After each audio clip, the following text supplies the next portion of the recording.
In the South China Sea, a small atoll known as Scarborough Shoal, Bajo de Masinloc to Filipinos, has become a geopolitical flashpoint. Located just 125 nautical miles from Luzon, it lies well within the Philippines' exclusive economic zone, or EEZ. An EEZ grants a country special rights to marine resources, making Scarborough Shoal a vital fishing ground for generations of Filipinos. But its value extends beyond fish. The shoal sits astride one of the world's busiest shipping lanes, offering whoever controls it a strategic vantage point. This has turned a tranquil fishing area into a stage for international tension, with Coast Guard ships and warships now patrolling its waters. For the Philippines, Scarborough Shoal is more than a map feature. It's a national heritage and economic lifeline. Fishermen from Zambales province have relied on these waters for centuries, seeing access as a right, not a privilege. Losing the shoal would mean losing a vital part of their identity and livelihood. The atoll's lagoon could be developed into a naval anchorage, raising fears of militarization. If fortified, it could serve as a forward base, projecting military power deep into the South China Sea. This potential has made the shoal's fate a test of international law and regional stability. The fight is not just about fishing, it's about sovereignty, security, and the freedom of navigation. Scarborough Shoal's future will shape the balance of power in the Indo-Pacific. Scarborough Shoal's history is tangled, with both the Philippines and China claiming it through different lenses. The Philippines bases its claim on proximity, international law, and historical administration as part of Zambales province. Old Spanish-era maps show the shoal as part of the Philippine archipelago, reinforcing Manila's case. China, meanwhile, asserts historic rights, citing ancient maps and texts and its sweeping 9- line, now 10-, that covers most of the South China Sea. For years, Filipino and Chinese fishermen shared the shoal's bounty, coexisting peacefully. But as strategic stakes rose, this fragile balance collapsed. The core dispute is legal. The Philippines follows UNCLOS, which bases maritime rights on land features and proximity. China claims its historical presence overrides modern treaties. This clash, rules-based order versus ancient claims, makes the dispute so intractable. Scarborough Shoal is now a symbol of the broader struggle between international law and power politics. In 2012, tensions erupted when the Philippine Navy found Chinese fishing boats at Scarborough Shoal, loaded with illegally harvested marine life. As Philippine sailors moved to arrest the fishermen, Chinese surveillance ships blocked their way, sparking a tense standoff. Both sides faced off for weeks, with the world watching as the crisis escalated. The US brokered a deal for mutual withdrawal, but only the Philippines complied.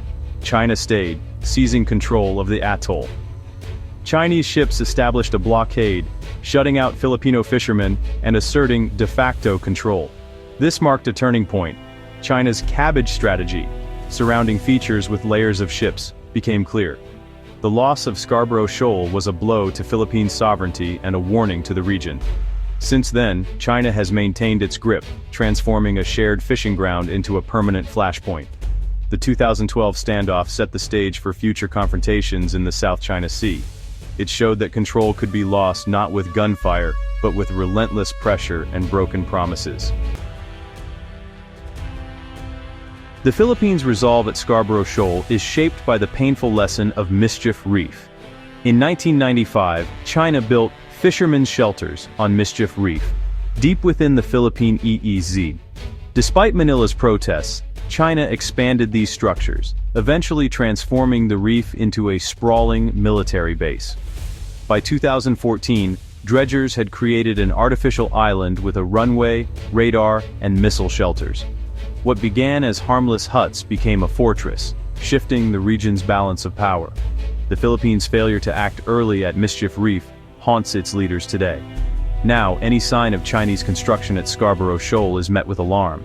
General Romeo Bronner Jr. vowed, "We will not allow what happened at Mischief Reef to happen here."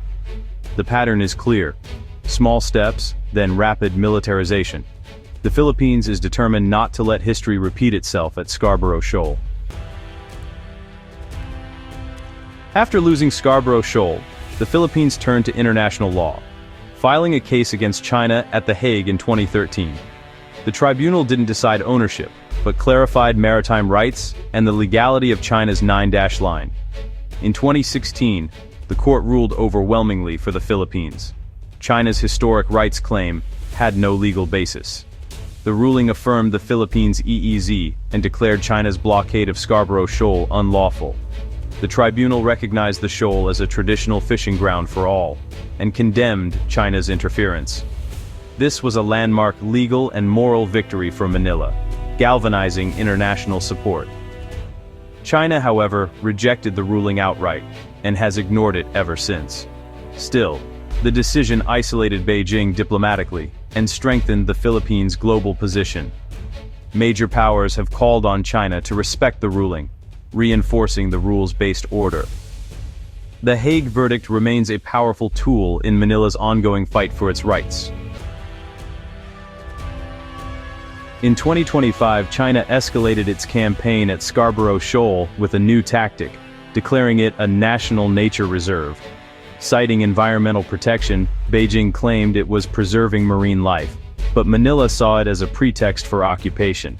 The Philippines protested, calling the move a cover for tightening China's grip and excluding Filipino fishermen. By invoking conservation, China can justify restricting access and enforcing its own rules.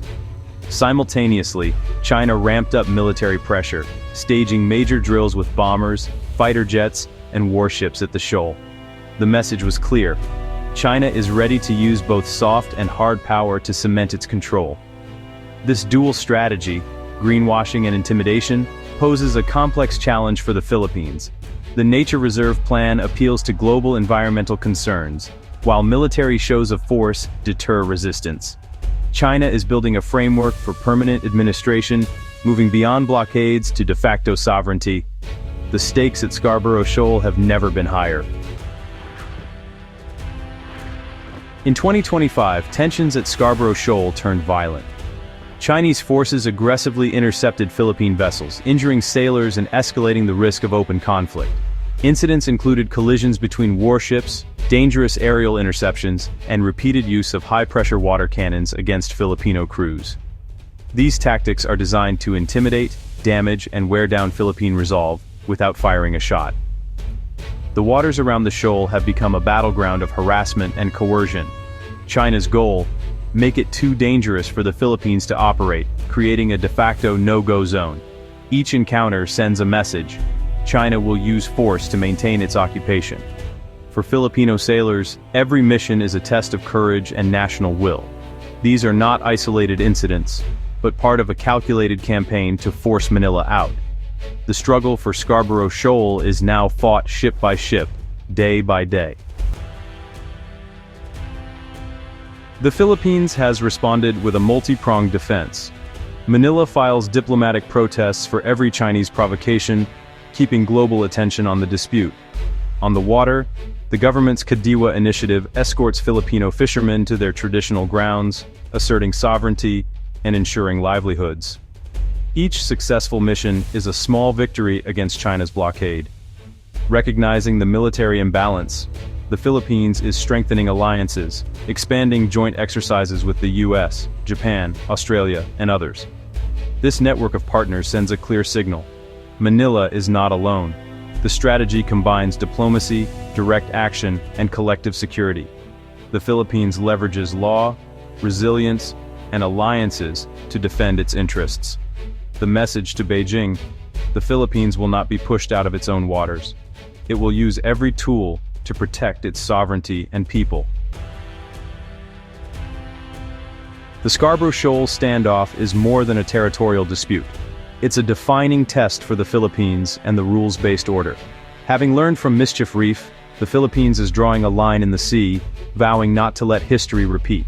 China's campaign of coercion is met with Filipino resilience, diplomatic protests, escorted fishermen, and international support. The world is watching, knowing the outcome will shape the region's future. If China prevails, it sets a precedent that might makes right. If the Philippines holds firm, it proves that law and collective will can resist coercion. The calm waters of Scarborough Shoal are now the front line of a global struggle. Filipino sailors and fishermen stand as guardians of their nation's rights. Scarborough Shoal is Philippine territory, and they will not let it go.